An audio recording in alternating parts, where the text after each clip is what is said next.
The episode begins with a series of funny, chaotic moments that immediately show just how unpredictable this group can be. What should be an ordinary day quickly turns into a collection of bizarre situations, misunderstandings, competitions, and secrets. At the restaurant, the new chef is having an absolutely terrible time.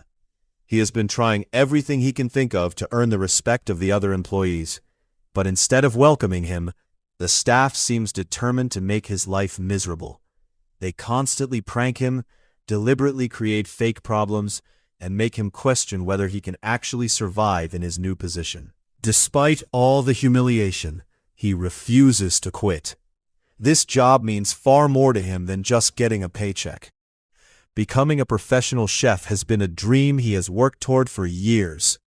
So walking away simply because his coworkers are making things difficult isn't an option. His partner suggests a rather unusual solution: prove that he's actually the boss. The idea is simple. If he publicly fires someone, everyone will understand that he's in charge and will hopefully stop messing with him. So he decides to stage a dramatic confrontation. He gathers the restaurant staff together and attempts to give them a serious speech about discipline and respect. He announces that things are going to change, and that from now on everyone will follow his rules. But instead of being intimidated, the employees continue mocking him. Eventually, one employee challenges him directly, and that's when everything changes. The chef finally loses his patience. He confronts the employee, and for the first time, actually acts like the boss he's supposed to be. He fires him and then turns toward the rest of the staff, daring anyone else to challenge him. Suddenly, the entire atmosphere changes. The employees realize that the quiet, nervous chef they've been making fun of actually has a backbone. But even after gaining some respect, his day is far from over. His earlier prank involving the restaurant kitchen comes back to haunt him, and he ends up trapped and covered in marinara sauce. Instead of giving up, he finally delivers a passionate speech about who he is and what he wants. He isn't just some random chef. He's someone who has worked incredibly hard to get where he is, and he's not going to let a group of coworkers ruin the career he's always wanted. The couple receives a strange wedding gift, and they have absolutely no idea what to do with it. They debate where to put it, but eventually discover that the only available storage space is inside a locked closet. That's when Chandler becomes suspicious. Monica refuses to explain what's inside. Naturally, Chandler immediately becomes obsessed. The more Monica tells him to leave the closet alone, the more curious he becomes. He starts imagining ridiculous possibilities about what she could possibly be hiding. Instead of simply respecting her privacy, Chandler starts investigating. He asks his friends for theories, and they come up with increasingly absurd explanations. Maybe Monica is hiding something embarrassing. Maybe she's hiding someone. Maybe the closet contains something so horrifying that opening the door would unleash complete chaos. The possibilities become more ridiculous with every conversation. Eventually, Chandler manages to discover the truth, and the revelation is both hilarious and surprisingly revealing. Monica isn't hiding some terrible secret. She's hiding evidence of just how extremely organized and obsessive she can be. For Monica, organization isn't just a preference, it's practically a lifestyle. Everything has a place. Everything has to be arranged properly, and even the smallest amount of disorder bothers her. Chandler realizes that this is simply part of who Monica is.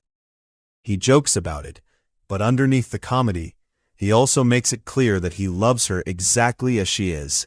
Now that Chandler knows about the secret closet, Monica worries that he might start using it too, and she isn't exactly convinced that Chandler can keep it as organized as she does. Then, Phoebe takes over the dollhouse. Monica receives a beautiful dollhouse, and Phoebe immediately becomes fascinated by it. But Phoebe doesn't see the dollhouse the way everyone else does. While Monica imagines a traditional Victorian-style miniature home, Phoebe wants to create something completely different. She starts adding strange objects and bizarre characters. There's a giant dog. There's a ghost. There's a strange room made entirely out of candy. And instead of normal furniture, Phoebe creates ridiculous alternatives. To Phoebe, the dollhouse isn't supposed to be realistic. It's supposed to be fun. Monica, however, is horrified. She keeps trying to explain that the objects don't match the style or scale of the house. Phoebe doesn't care. She thinks the house should have imagination, adventure, and weirdness. Eventually, the two completely different approaches collide. Monica wants perfection. Phoebe wants creativity. And somehow, the argument over a tiny dollhouse becomes much more dramatic than anyone could have expected. Then, the competition gets serious. What begins as a casual table tennis game quickly turns into something much bigger. One character discovers that the other players are far more competitive than expected. The trash talk starts almost immediately. Instead of simply playing for fun, they begin challenging each other and increasing the stakes. A small bet becomes a bigger bet, then an even bigger one. Suddenly, everyone is treating the game like a professional championship. Rules are being quoted, points are being challenged. Every mistake becomes an opportunity for another insult. And the funniest part is that one person has been hiding their actual ability the entire time. Everyone assumes they aren't very good. But eventually the truth comes out. They're much better than anyone expected. The match becomes intense, and eventually one player can no longer continue. That's when their partner decides to step in. At first, everyone thinks this is going to be easy. They couldn't be more wrong. The supposedly inexperienced player turns out to be incredibly skilled. The match becomes a battle of pride. Nobody wants to lose. Nobody wants to admit defeat. And the friends, watching from the sidelines, make the situation even more ridiculous with their constant commentary.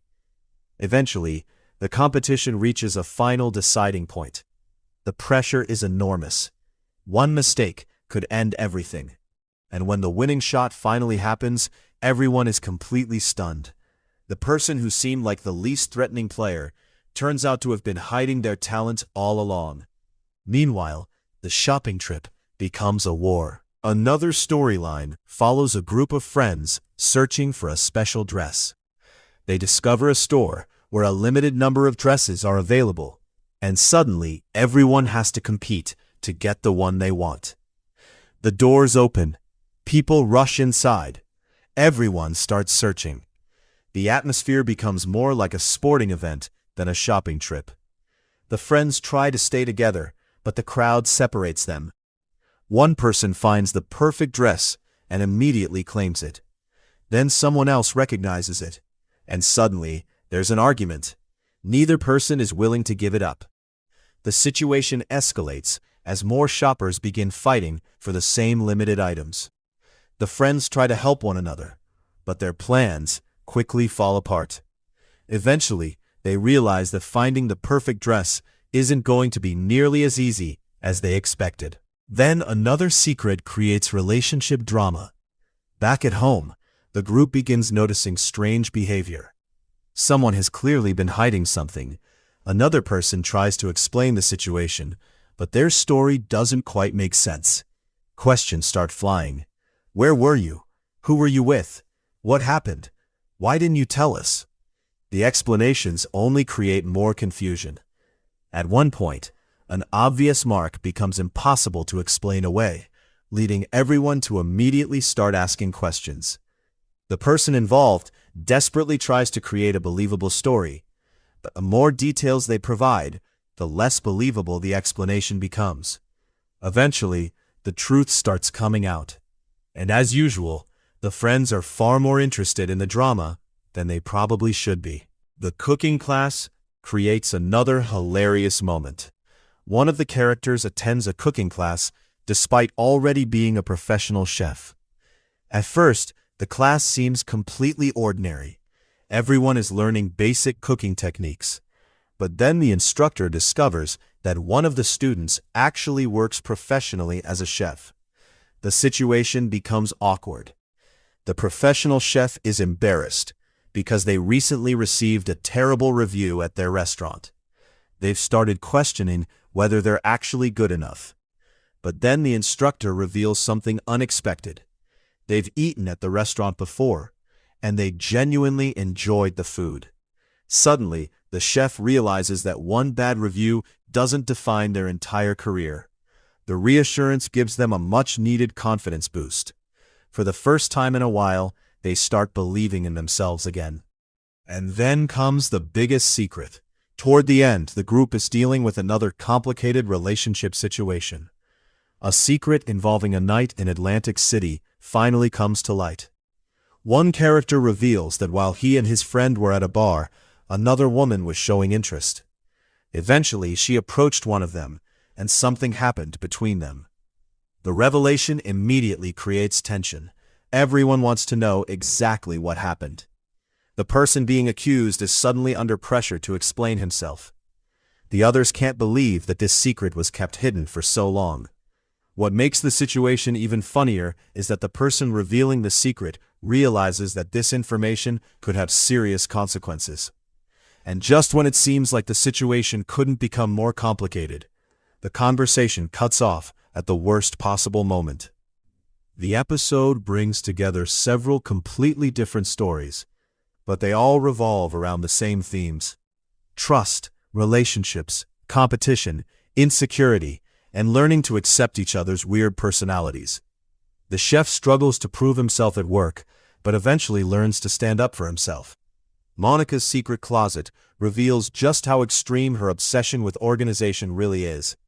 Phoebe turns a simple dollhouse into an imaginative world that makes absolutely no sense, but somehow works perfectly for her.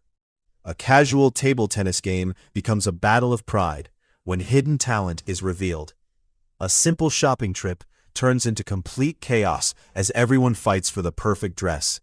And finally, a long-hidden secret threatens to create another wave of relationship drama among the friends. The result is a fast-paced comedy episode where almost every ordinary situation turns into something completely ridiculous, and that's exactly what makes the story so entertaining.